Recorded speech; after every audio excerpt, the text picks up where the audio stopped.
Hello everybody, I just wanted to do one last Giants video before the draft.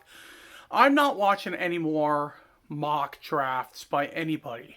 Whether it's people I like in the media, whether it's people I like who do podcasts. Look, it's all been said a million times. It's either going to go one way or the other. And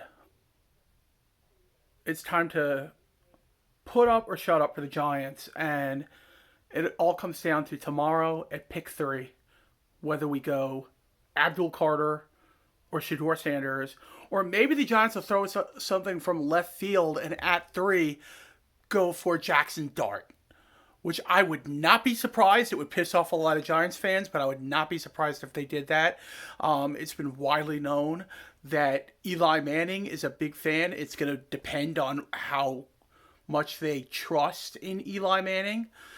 He is an executive on the team. There is a chance he could own 10% of the team in the future. He is in the process of trying to buy the team.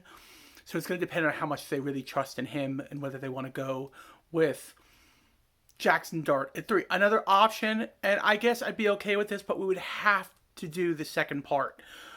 Draft Abdul Carter at 3 if he's available. If not, the other defensive player, Travis Hunter.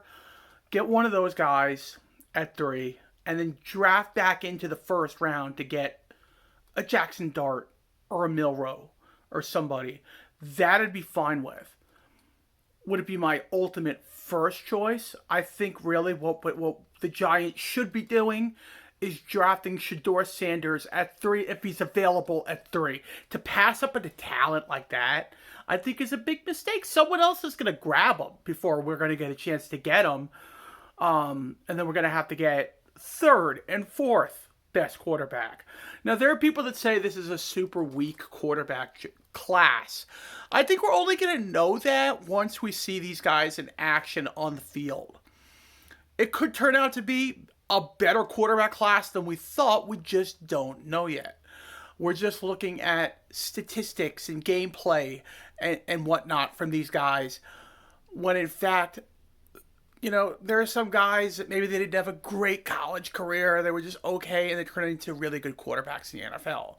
And then there are some guys that were great in college. Look at Darnold. I know he had a good year last year. Don't get me wrong, but his career hasn't panned out the way he wanted it to so far. He's been somewhat of a bust in the NFL.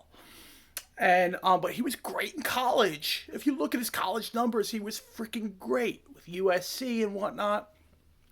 So you just don't know until draft night. And that's why I say when you got a chance to get the second best quarterback in the draft, Shedeur Sanders, you get him. You get the second best quarterback. I think it would be a big mistake to pass on talent like that. People say get the best available. Well, he's the best quarterback available if he's available at 3. So you get the best quarterback available at 3. That's what I would do. What is the Giants' biggest need? Now, you could make a case it's defense, secondary, right? But we're not going to get unless we get Travis Hunter, we're not going to get a secondary guy at 3. So get a quarterback. Get your biggest need. Giants' biggest need right now is quarterback. We need a guy to lead this team to greatness. We need that Eli Manning type of quarterback. And I could see Shedeur being that guy. I've watched his games. I've watched his highlights. I've done both. I've seen his pro day. This guy is the real deal. Is he as good as Cam Ward? Maybe not. But he could turn out to be a better quarterback in the NFL. He totally could. That's where I'm going to leave it. I'm going to leave it there. I think we should go quarterback at 3. If we don't get a quarterback at 3, I will be disappointed. And then I would expect that the Giants to trade back into the first round to get a quarterback.